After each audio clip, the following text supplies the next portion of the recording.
Hey, everybody. Hey, welcome. I hope everyone can hear me okay. I'm going to give you a few minutes.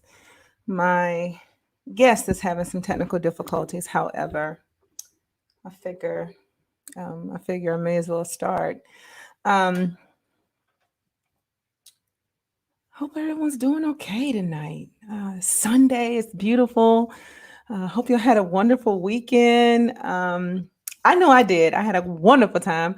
I was hiking this weekend, so I got a chance to spend some time doing the thing I love, which is being outdoors. Um, Hung out with a few friends, and of course, we were safe. And yeah, the weather was beautiful. I mean, I couldn't have asked for a more beautiful weekend. Even though it rained a little bit, it was still gorgeous. It was perfect. The weather felt wonderful. The temperature was great. I'm a little tired from hiking. We did like 11 miles, and then today I did some other stuff as well. So I just enjoy it. I enjoy it. But anyway, so welcome. I'm going to try to buy a little bit of time tonight. We have author Nikki Moore or Nikki Morton. Um, she will be joining us. She has a new book out, and I'll tell you a little bit more about that as we go on. But April is Sexual Assault and Awareness Month. So for those of you that are advocates for victims or survivors of sexual assault and abuse, then we will be talking about some things that are probably near and dear to you. And if we say anything wrong, please, please, please send me a message, correct me. I am not an official advocate.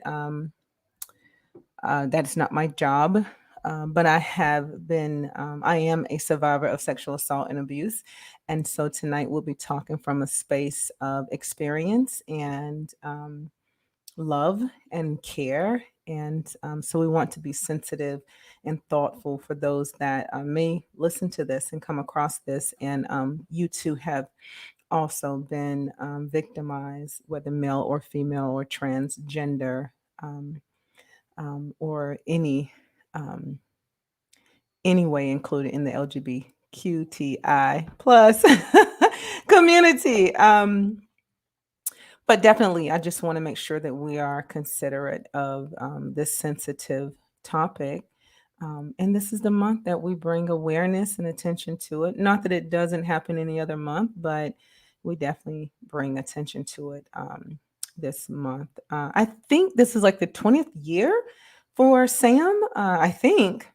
Um, Look it up. Don't quote me, but look it up. I'm almost positive it's around 20 years. So while we are waiting on Nikki, I see she's still trying to get into the studio. I don't know what's going on.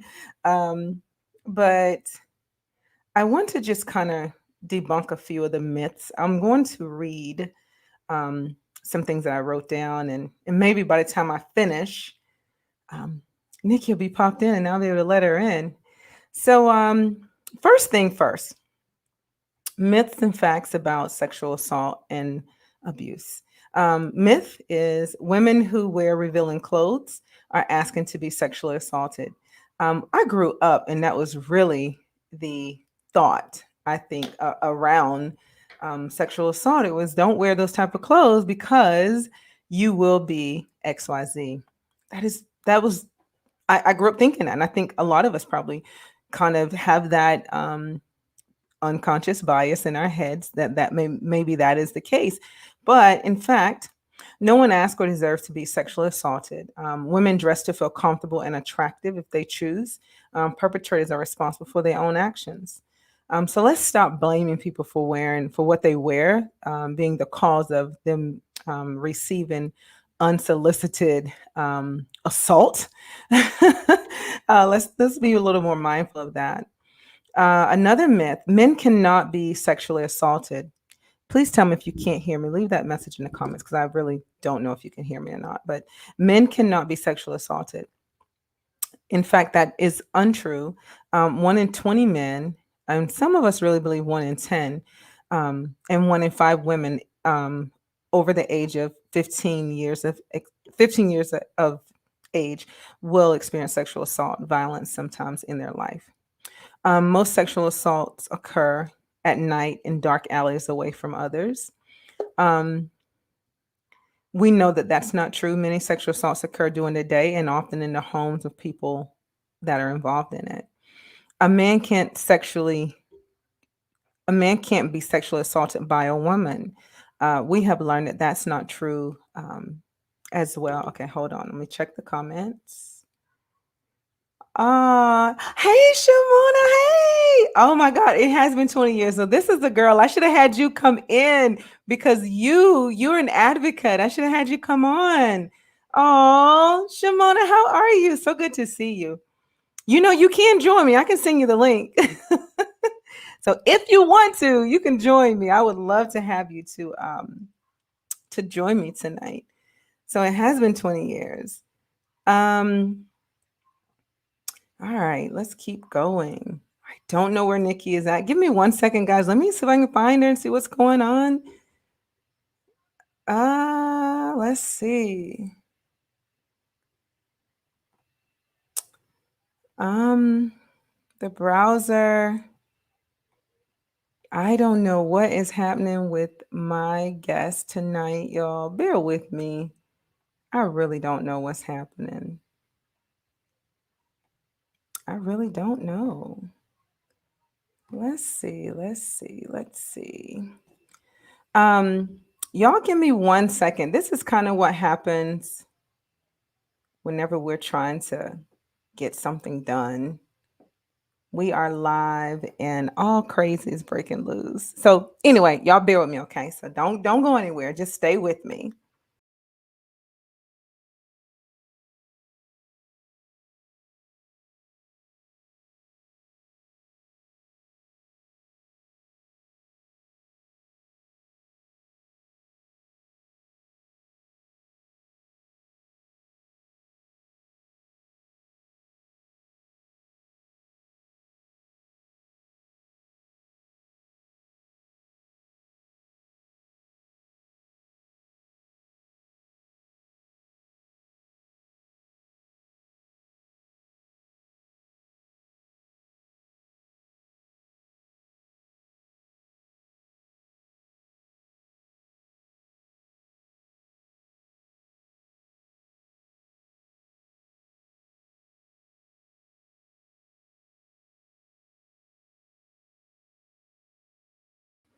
Okay, so I'm back. You guys, let's see. Hold on. I got another message. Hi. Yeah, I don't know what's going on, Trey. I don't know what's going on. I really thought she was in with me earlier, but now she's not able to get in, which is bizarre. I have no idea, but I'm going to keep moving here um, and keep reading off these myths and facts. Um, all right. So a man who sexually assaults another man is gay. Men who sexually assault other men are usually straight and can be in a relationship with a woman. Sexual assault is about the use of power and control, not about sexual attraction always. If someone is drinking or taking drugs, they are asking to be sexually assaulted. Um, it's sad that we think that we actually have thought that over time, um, especially like in colleges. I had to warn my daughter, who was a college student, I had to warn her not to be drinking around her friends, to make sure that she's mindful of the drinks that she, is like enjoying, making sure that she's the person that pours the drink, she brought the drink, things like that, because sometimes people are just waiting for a window of opportunity. And it's not because you were drunk, it's because there's the window of opportunity. So, being under the influence of alcohol or drugs can prevent a person from being able to consent to sexual acts with another person. It is a crime to have sex with a person who cannot consent due to being intoxicated or drugged. Remember that drinking and taking drugs does not influence good decision making. That's true. All right. If a man, she says she is having trouble getting on, it keeps saying her browser is blocked. Trey, I really don't know. I really have. I mean, I have no idea what's going on, Trey, because she was in a second ago. I don't know if she's blocked. Can you ask her, is she blocked from going live on Facebook? I really don't know, Trey. And I don't have another way for her to get in unless she's on a different device. She can try from a different device. That may be helpful. This is what happens. I'm telling you, this is what happens whenever you're trying to go live. Can't get on. It say my browser is blocked. This is not good.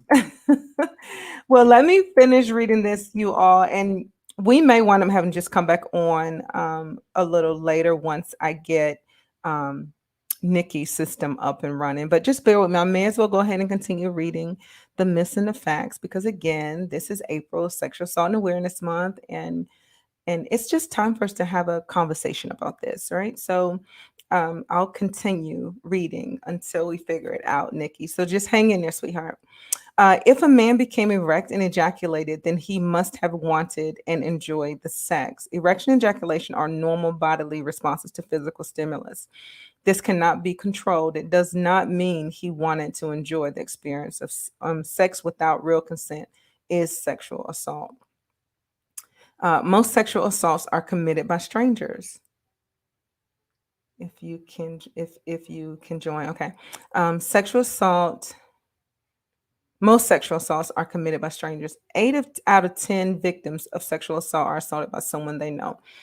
So many of the people that I have spoken with, and me myself, anytime I was ever as a child or youth sexually assaulted, it was by someone that was connected to my family or to my friend circle. So it was never just some perfect stranger, even though they may have been a stranger to me. So this I do believe, and I think that this is why, I myself was very, very careful over the people that I had around my home, the people that I connected with my children, being around. And I was very watchful, even of, people that I trusted, because I know that, you don't know the mind or the intent of the person, no matter how sweet and nice they come off.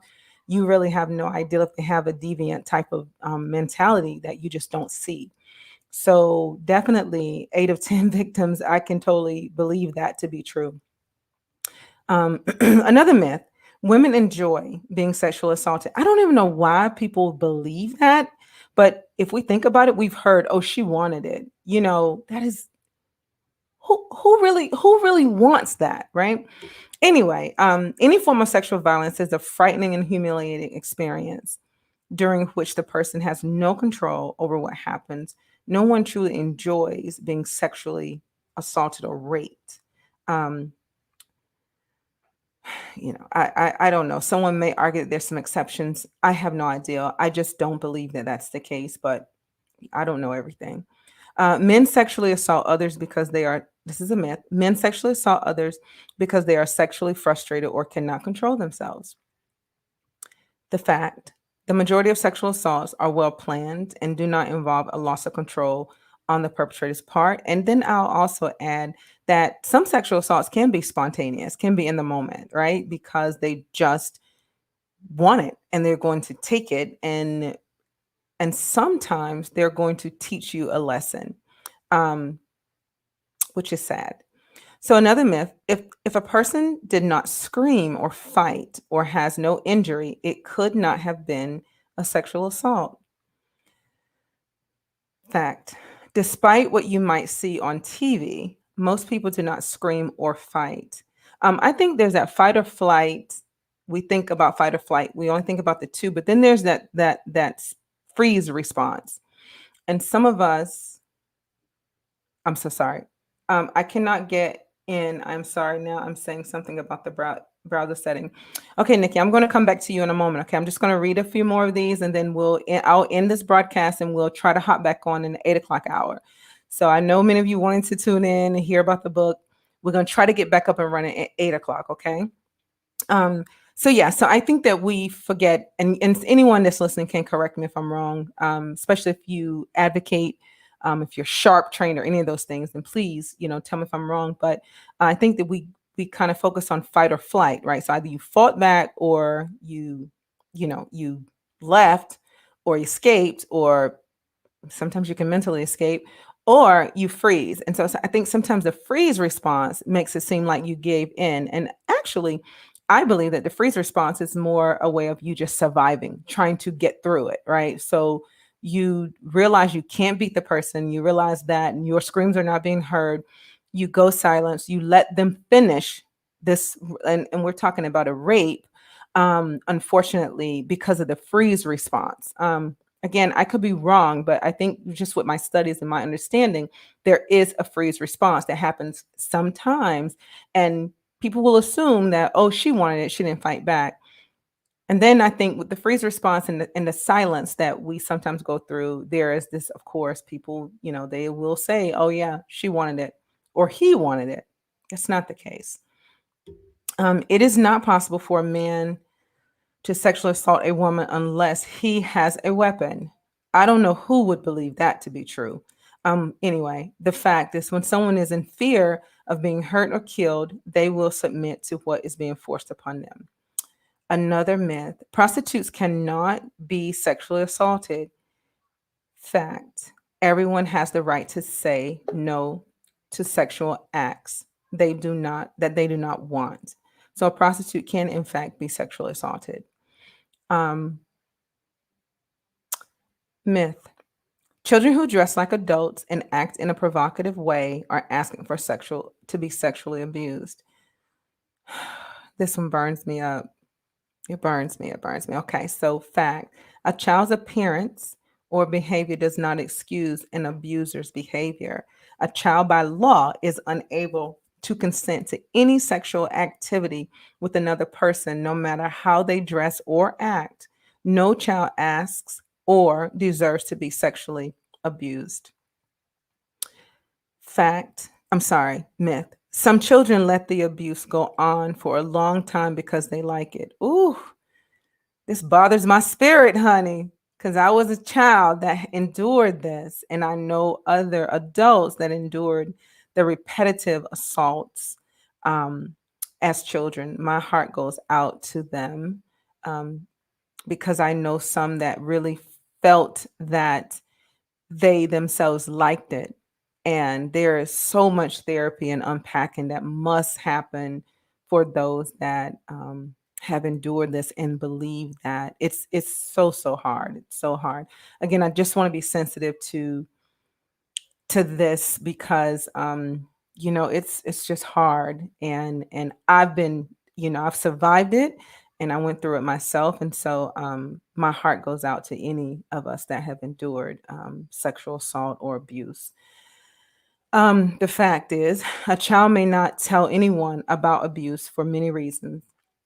This may be because the abuser threatened them, or they may feel ashamed, or they may feel guilty. Sometimes they do not tell in order to keep the family together. That part. All right. So, myth: sexual abuse of a child or a young person occurs within a loving relationship. Fact: people who love children do not have sex with them. Child sexual abusers use threats, intimidation, and manipulation to stop children from telling anyone about the abuse. This can have long-standing and harmful physical and emotional effects. That is indeed not love. Ah, all right. Myth: no can sometimes mean yes. Women sometimes play hard to get. If we just live by the fact that no means no, we wouldn't even have to even have this conversation at all. Okay. Myth: if you buy someone dinner, whew, go get your boys, go get your boys, go get your boys, go get your boys, go get your girls too, but go get your boys. If you buy someone dinner, then it is okay to expect that person to have sex with you. Myth, all around myth. The fact is, buying something for someone does not entitle you to have sex with them. Sex without real consent is sexual assault. So, people, This is as far as I'm going to go right now. But I just want to say this before I disconnect and come back on. So I got to try to get my author here tonight. Um, favors, favors, right? Or gifts, unless it's understood that you're having sex, don't assume that you buying me a bottle of liquor or you buying me a purse or you buying me dinner means we got to have sex. Talk about this. Be upfront about it. Be very, very open and honest about it. Don't assume that treating someone well equates to I'm getting some tonight. So therefore you take it. Okay, so that let's talk about that. You can have the expectation and the desire if y'all are kicking it, but taking it, right? That's what we're talking about. Assaulting. Um, get that out your head. Just stop. Don't do that. Um, yeah, just don't do that. Just don't let your kids believe that that's the truth. Don't let Uncle Earl believe that's the truth. Don't let Aunt Becky think that's the truth. Stop. Cut it out. Because we get into this in these arguments trying to debate over are you putting out or not? No, we just had dinner. I'm not putting out. And no simply means no. It's not reverse psychology. I'm not playing hard to get. It just means no. Respect that. Another person's body is not yours. So don't go after it like it's yours. And even if it was yours, do you realize that you just violated yourself if you think that that body's yours? I'm talking about those that are married. You're violating yourself by taking something, with aggression. Come on, stop. Anyway, I will be back, everyone. I hope to be back. Nikki, hang in there. I'm coming to get you. So sorry that we're not able to go live right now with Nikki, but I do hope that I was able to just shed some light on the myths and the facts about sexual assault and abuse. And please stay with me. Again, if anyone is interested in joining in on this conversation, just shoot me a message on Facebook or shoot me a message on IG, and I will send you the link so you can join us. Let me go and try to get our author. So stay tuned, hang in there. Don't go away. Don't go too far. We will be back. Okay. All right. Bye.